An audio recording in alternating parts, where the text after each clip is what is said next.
വിനയില്ലേ? ഇല്ല, അവൻ പുറത്തു പോയേക്കുക.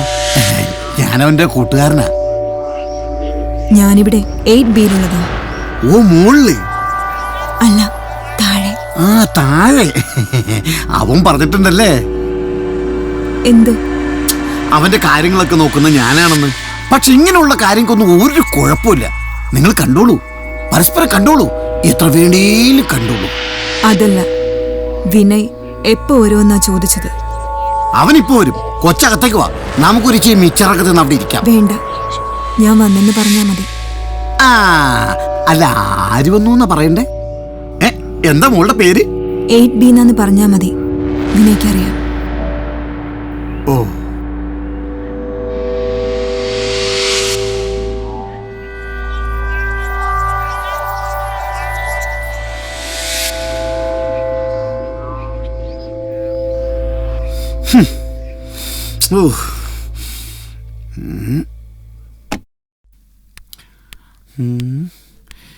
എന്നാൽ ഇതിനിടയ്ക്ക് ഇവനെവിടെ നിന്നാണോ സമയം കിട്ടുന്നത്?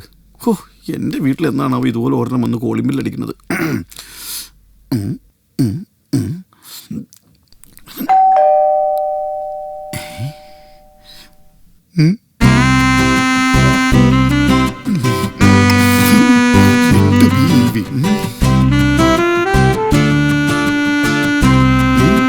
വരാൻ മോളെ, ചേട്ടനൊന്ന് റെഡി ആയിക്കോട്ടെ.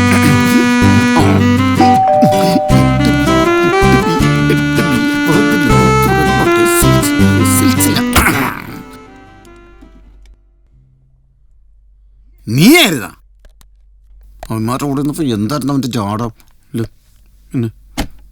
നിനക്കെന്താ ഇഷ്ടമില്ലേ? നീ ഇങ്ങനെയൊക്കെ പറയുള്ളായിരുന്നു എനിക്ക് അറിയായിരുന്നടാ. മറ്റവന്മാരുടെ കമ്പനിയും കൂട്ടിട്ട് വരില്ലേ ഒരു ചിനിമാക്കാരൻ. എന്നെ പിടിക്കണം.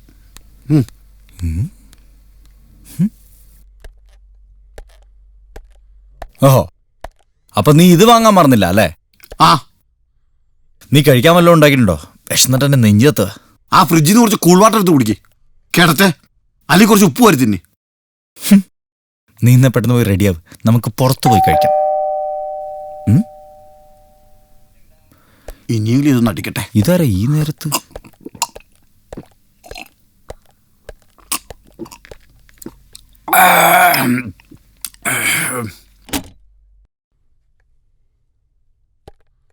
Hi, good evening, sir. Yes? I am Rahul from Chiking. Tell me. It's your order.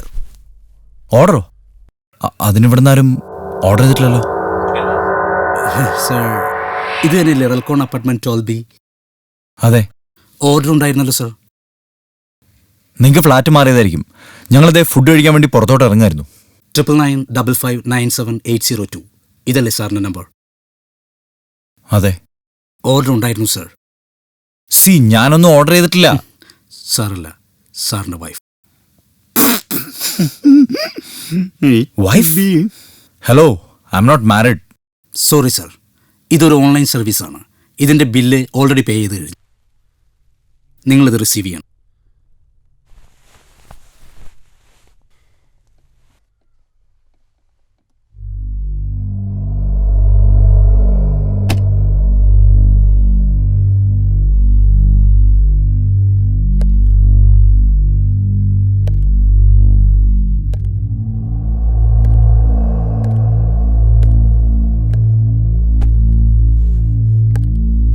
ചിക്കനാ? തുറക്കടാ.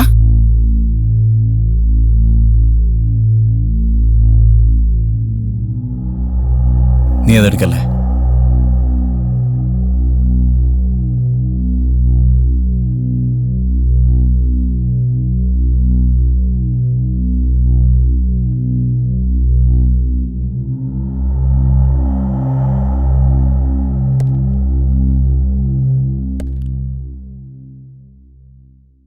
Hello, good evening, sir. Speaking. Hello, Relcon apartment 12B ഒരു ഡെലിവറി ഉണ്ടായിരുന്നില്ലേ?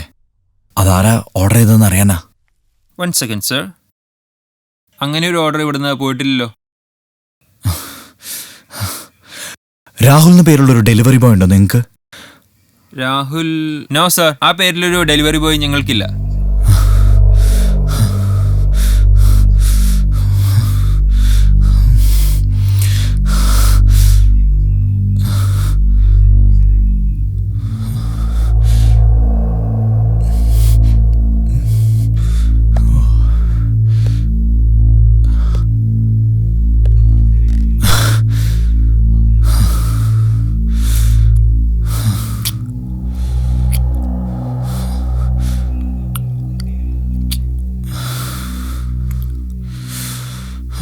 എന്താടാ?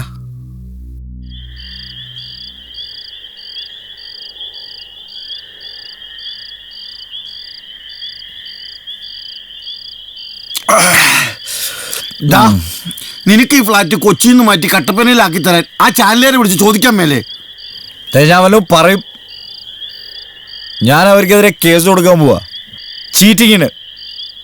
എടാ, 1 കോടി രൂപയുടെ ഫ്ലാറ്റ് എന്നും പറഞ്ഞ് ആകാശത്ത് ആർക്കും വേണ്ടാത്തൊരു ശവപ്പറമ്പ് എന്നതിന്. അതിന് നീ എന്നെ നോക്കി കണ്ണൂർത്തുന്നതിനാ? ഇങ്ങോട്ട് വണ്ടി കയറിയ സമയത്ത് ആ കുരിശുമല കയറിയിരുന്നെങ്കിൽ സ്വർഗത്തിൽ ഇതിന് തരിശുഭൂമി എങ്ങനെ തന്നേനെ കർത്താവ്. കേസ് കൊടുത്തിട്ട് വലിയ കാര്യമുണ്ടെന്ന് തോന്നുന്നില്ല. വേറെ എന്തെങ്കിലും വഴി കാണണം.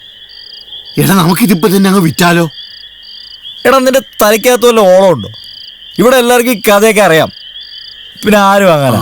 അത് ശരിയാ. അല്ലെ പിന്നെ നമ്മളിവിടെ കുറച്ചാൾ താമസിച്ച് കുഴപ്പമൊന്നുമില്ലെന്ന് ആളുകളെ വിശ്വസിപ്പിക്കണം. അതിന് പ്രേതങ്ങളോട് സമ്മതിക്കണ്ടേടാ. നമുക്കൊരു കാര്യം ചെയ്യാം. എന്നും പകൽ ആളുകളെ കാണിച്ചുകൊണ്ട് ഫ്ലാറ്റിലേക്ക് വരാം. എന്നിട്ട് രാത്രി ആകുമ്പോ മുങ്ങാം. 1 മാസം കഴിയുമ്പോ ആളുകൾ വിശ്വസിച്ചോളാ. എന്നാലും ആ ലോഡ്ജിലെ കൊതുകടി ആലോചിക്കുമ്പോ വിഷമം. അതൊന്നും നടക്കില്ല. കൊതുകിനാണെങ്കിൽ 1 തുള്ളി ചോര മതി. പ്രേതങ്ങൾക്കാണെങ്കിൽ ശരീരത്തിലെ മൊത്തം ചോരയും വേണമെന്നാ കേട്ടേക്കണേ. എടാ, വേറൊരു വഴിയുണ്ട്. ഒരുപാട് പേര് ഒരുമിച്ച് നിന്നാ ഒരു പ്രേതം ഒന്നും ചെയ്യില്ല. അതിന് ഒരുപാട് പേരെ എവിടെ കിട്ടും? കിട്ടും, ഇവിടെ കിട്ടും. ആരെ? ആ സിനിമാക്കാരെ. ഏത്? ജീവാനന്ദ സാറാ? ആ കൂവാനന്ദൻ. എടാ, ചായാൻ എവിടെയെങ്കിലും ഓസിനൊരു സ്ഥലം കിട്ടുമെന്ന് നോക്കി കിടക്കുക യവന്മാര്. വിളിച്ചു വരുത്തടാ. വേണോ? വരൂടാ, വിളിക്ക്. വിളിച്ചോക്കല്ലേ? നീ വിളിക്കടാ, അവന്മാര് വരും, ഉറപ്പാ. പേടിച്ച് ചാവട്ടേക്കെ.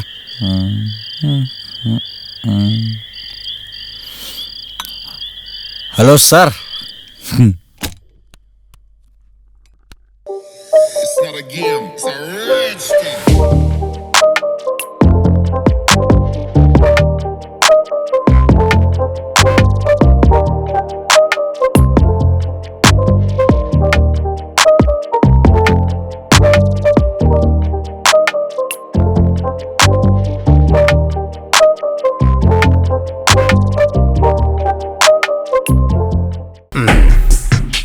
വരൂ സാർ, വരൂ. ഈ ചുവരുകളെല്ലാം ചിന്തകളുടെ മതിലുകളാണല്ലോ വിനയ്. അയ്യോ സാർ, മതിലൊക്കെ താഴെയാണ് സാർ. ഇയാൾ ശരിക്കും കൂട്ടുകാരനാണോ? കൂട്ടുകാരനാണെന്ന് പറയാൻ പറ്റില്ല സാർ, ഇവനെന്റെ കൂടപ്പുറപ്പാ.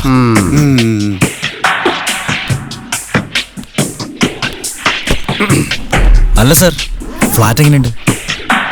ഫ്ലാറ്റ്? ഈ ഫ്ലാറ്റ് ഒക്കെ ഒരു അഡ്ജസ്റ്റ്മെന്റ് അല്ലേ?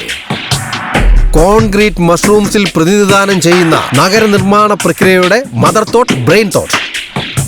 Land prices are above purchase of a site and land in this city. Construction of a house is very impossible.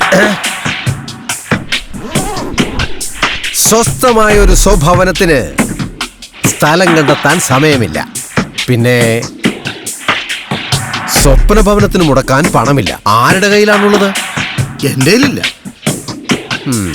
International കമ്പനികൾ അവരുടെ ഇഷ്ടത്തിന് പാക്ക് ചെയ്യുന്ന ഫുഡ് പാക്കറ്റുകൾ സ്നേഹവിലയ്ക്ക് വാങ്ങി പാതി കഴിച്ച് പാതി വലിച്ചെറിയുന്ന പുതിയ തലമുറയുടെ കയ്യിൽ പണമുണ്ട്, മാർക്കറ്റുണ്ട്. You know it, I know it very well. അയ്യാ, പണി പാളി. ഇയാൾ ഒരു ലോഡ് ഷഡ്ജമായിട്ടാണല്ലോ വന്നേക്കണത്. ലിമിറ്റേഷൻസ് ഒക്കെ ഉണ്ടെന്ന് അറിയാം, എന്നാലും ആ ലോഡ്ജിനേക്കാൾ ഭേദമല്ലേ സാർ ഈ ഫ്ലാറ്റ്? അങ്ങനെ ആര് പറഞ്ഞു? അല്ല, അത് അങ്ങനെയല്ല. പുറത്തുനിന്ന് കാണുന്നവർക്ക് ഞങ്ങളുടെ ലോഡ്ജ് ഒരു കുടിസുമുറിയാണ്. പക്ഷേ അതിനുള്ളിലെ കലാകാരൻ അനുഭവിക്കുന്ന സ്വാതന്ത്ര്യം അതെത്ര അമൂല്യമാണ്. അപാര ഭാവനകളുടെ, മൈൻഡിന്റെ ക്രിയേറ്റിവിറ്റിയുടെ ഉയരുന്ന വിസ്ഫോടനം. എവിടെയാ എന്റെ മുറി? സാറിനാ അടുക്കള റൂം എടുക്കാം. അവിടെ ഓക്സിജൻ ഉണ്ടാ? ആവശ്യത്തിനുള്ള ഓക്സിജൻ ഒക്കെ അവിടെ ഉണ്ടാവും.